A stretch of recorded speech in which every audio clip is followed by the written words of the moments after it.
आखिर क्यों सुब्रता रॉय अपने बुरे वक्त से कभी ऊपर नहीं उठ पाए? जाने क्या है उनकी अर्श से फर्श तक की कहानी। देश के सबसे नामी गिरामी कॉर्पोरेट हाउस में से एक सहारा ग्रुप के चेयरमैन सुब्रता रॉय का निधन हो गया है। वो लंबे अरसे से बीमार थे और मुंबई के एक अस्पताल में उन्होंने आखिरी सांसें ली।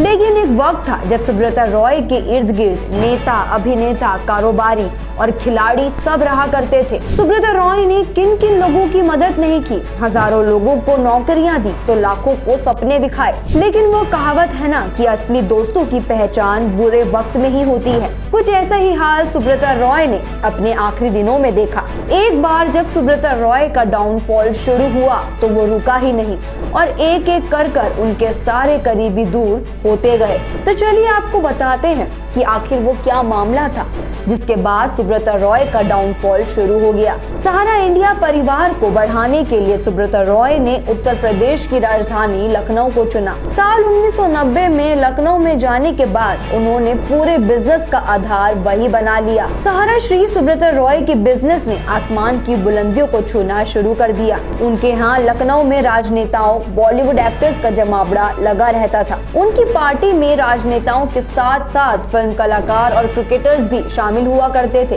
सदी के महानायक कहे जाने वाले अमिताभ बच्चन, सपा यानी समाजवादी पार्टी के नेता रहे अमर सिंह और समाजवादी पार्टी के संस्थापक मुलायम सिंह यादव उनके करीबी लोगों की लिस्ट में शामिल थे। वहीं आपको बता दें कि साल 2008 के बाद से ही शुरू हुए सुब्रता रॉय के वो पूरे दिन। सहारा इंडिया परिवार रियल एस्टेट सेक्टर में एक बड़ी कंपनी थी। साल 2008 से साल 2014 के बीच कंपनी ने रियल एस्टेट में निवेश करने के नाम पर 3 करोड़ निवेशकों से 24,000 करोड़ रुपए जुटाए। सहारा ने साल 2009 में अपना IPO लाने की कोशिश की और इसके लिए उसने सेबी के पास कुछ डॉक्यूमेंट्स जमा कराए। सेबी ने अपनी जांच में कंपनी में कई गड़बड़ियां पाई और नियमों की अनदेखी के मामले में सहारा पर सेबी ने कुल 12,000 करोड़ रुपए का जुर्माना लगाया। सेबी ने सहारा पर बिना IPO के बाजार से पैसे उठाने का आरोप लगाकर ये जुर्माना ठोका। इसके बाद ये मामला सुप्रीम कोर्ट में पहुंचा।